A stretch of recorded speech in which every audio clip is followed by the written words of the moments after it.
Hey, if you're expecting something succinct, you're not getting it. I'm gonna be honest, there was supposed to be like probably 4 parts like the last one on this, but I just kept reading. I also hit my head yesterday, so I was a bit out of it, and I had to do stuff for the expanding universe, so I just kept going.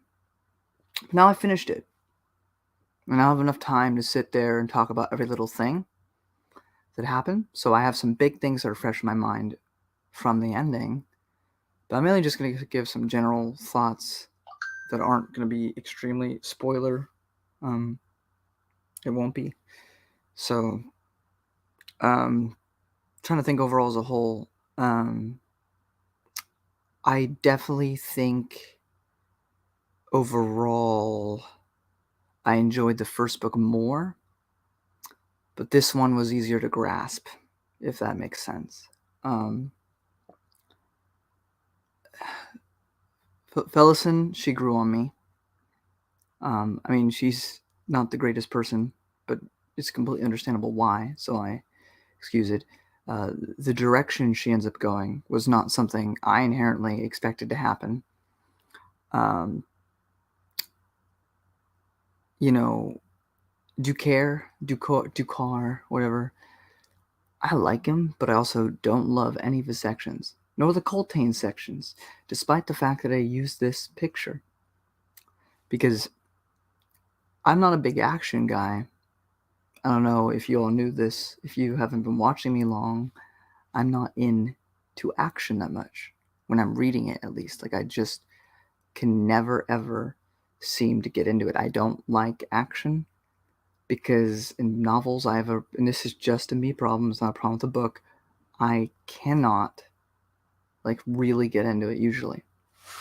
Um, there's also just a lot of military lingo and stuff going on that just is going over my head. That being said, there's a final battle near the end, and without spoilers, I think it was handled extremely well. Coltane is amazing. We love Coltane. We stan Coltane. Um, and then the whole thing with freaking Felician and Shock and Goddesshood and all those other things is it, interesting, but also like the heart and soul of this book for me is Calum, Fiddler, only two remaining characters from the previous book, and Apsalar, and then the two brand new characters introduced with Mappo and Ikram. Those are like the things that consistently kept me going throughout this book whenever it definitely felt dull to me at times. Now, people are probably going to say I'm a small brain and don't think enough about it, but I really did. I paid attention. I just wasn't that into it. I don't know. I just wasn't vibing with it.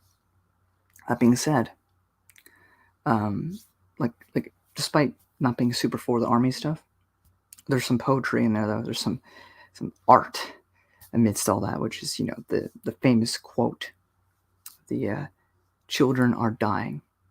And if you know what I'm talking about, you know what I'm talking about. That was amazing, but it just doesn't say the fact that I just can't get into it. But I do love Coltane as a character. I think Ducaire is really cool, Dukier or whatever. But the heart and soul for me was Mappo and Ikirium. And we get some revelations near the end about them. And it's just a very tragic, just friendship, you know. And I really, really loved that.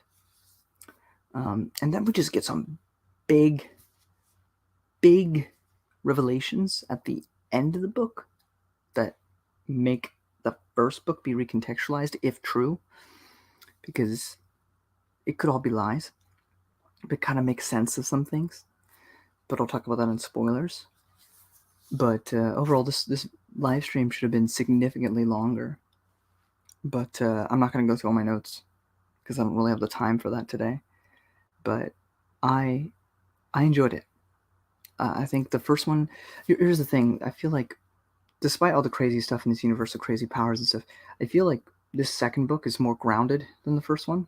Like the first one feels like an anime, like half the time, like crazy things are happening consistently. Marionette, puppet, freaking floating city, a freaking sword that does crazy things. You know, like it just consistently has these 5 dragons fighting one dude. Like it's just there's crazy stuff in the last book. This feels much more grounded. Actually, it feels a lot like a normal war, you know.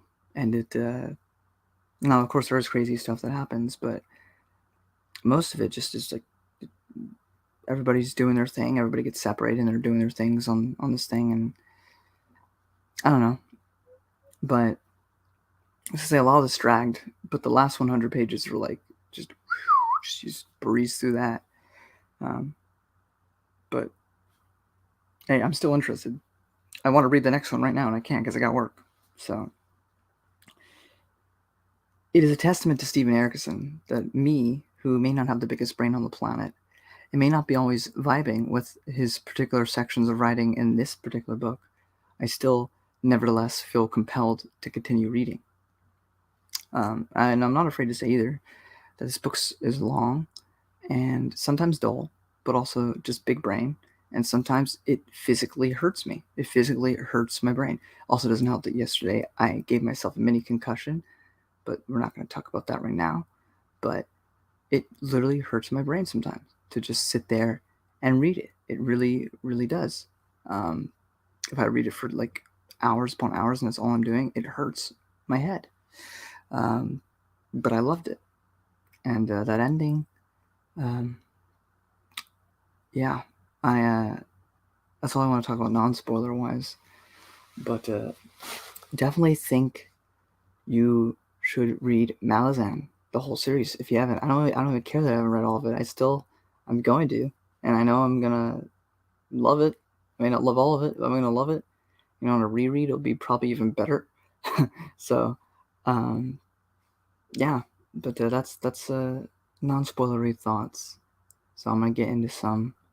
If you don't want that, go ahead and bail, and then I'm gonna get out of here. So there's the big things near the end. Yeah, I can't believe I'm skipping over book 3, completely a chain of dogs. But I want to get to the big things. They do mention the Penian Dominion or whatever, so that's happening. The third book's happening while this book is happening, is what I'm saying. Also, some trader guy that can just teleport, I guess. Give some people some stuff that happens earlier. But I mainly want to talk about the end, because I feel like that's the biggest thing here, which is that Lucine shows up. Lucine shows up, like in the flesh. And she says something of particular interest, which again could be full of malarkey, but if true, is crazy. Which Calum does show up to Malaz City. First time we're ever in Malaz City as well, since like the prologue of the last book. To kill. Calum's there to kill the Empress. And then he talks to the Empress. And she says, yeah, don't be here if you don't want spoilers. My first 6 minutes were non-spoiler. But oh my god. So, Lucine, and this could be a lie. She could be making this up. I don't know. But it would make sense of some things. That Lucine has Dushek defecting, being a rebel, over in the previous book because they need the allies of, Rake and everyone else, which they don't like the Empire, so they wouldn't join. But if Dushek is seemingly against it, then they can have their help against a bigger threat. The bigger threat being whatever it is we'll read about in the third book. But I just thought that was crazy. Though she says that, but she does completely fess up to like, I killed the Emperor because the Empire is more important than any one person, which, sounds selfless, but is it really because of that? I don't know. Also, she was using like a corpse to talk in case Calum decided to kill her, which was confusing. I don't fully understand what I read there, like a corpse of herself? Because like, how do you mistake that? I don't know. I'm so confused as to what she actually did there. Because at first I thought she was dead, but I don't think she's meant to be dead because she's talking. So I don't know what that means. I don't get it.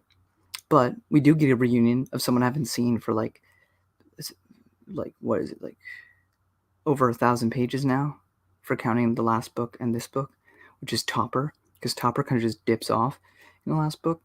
So he's back, and that was pretty cool to see for a second. And then also Shadow Throne gives some gifts to our main characters, which was nice. It was for someone that's supposed to be like this dark being. It's pretty nice of him. So that was cool. And then Mappo continues to take care of Ikarim, and it's the saddest friendship in the universe. In fact, I'll say there was one conversation they're having like earlier on in the book. The only time in this book that I was physically actually crying when it happened. They were having a conversation, and there was tears streaming down my face. And it wasn't like super melodramatic or anything. It was just like, I don't know, it hit me. It just hit the right spot, and I was crying. Didn't cry during any other scene. I was like, this sucks, but I wasn't crying. So there's that. But that's basically all I want to talk about. I don't have the time to go in. I'm supposed to have more than 2 videos on this, but I just kept reading. So now only the stuff that just ended is more fresh in my head. So yeah, overall, I don't know if I like the new cast nearly as much as like the cast of the last one. Outside of Mappo and Ikarim, which were the heart and soul of this entire book for me. I like everyone else, but I don't love everyone else. Like, I love Mappo, and Ikarim, and I hope they come back in a future book. I'm sure they will, but they were my favorite part of this entire book. I lived for any scene with them. So that's pretty much my thoughts. Not super long, but it was good. And I'm excited to read Memories of Ice, which is the 3rd book, where we go back to a familiar setting. So that'll be cool. And I'll get to see Krupi again, and Ganos Perron, who I miss.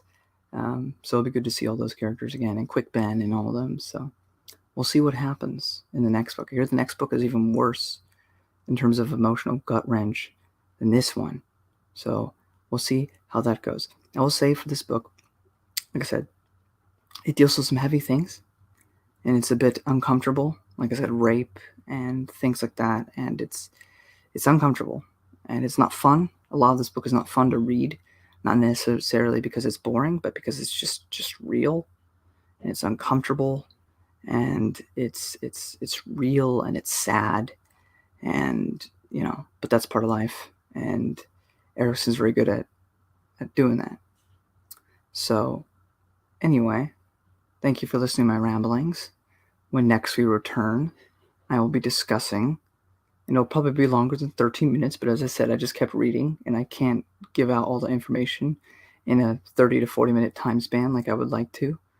So, but yeah, I mean, like I said, a lot of this book dragged for me, but that's okay, because I know it's mostly a me thing more than a technical writing issue thing.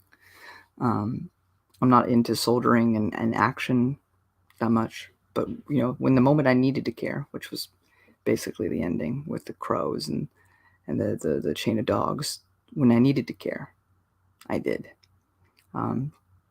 But yeah, also this book gave us, as I said in the last book, the big revelation on Shadow Throne, which was mentioned casually, so that was funny. But yeah, I'm excited to see where this universe goes.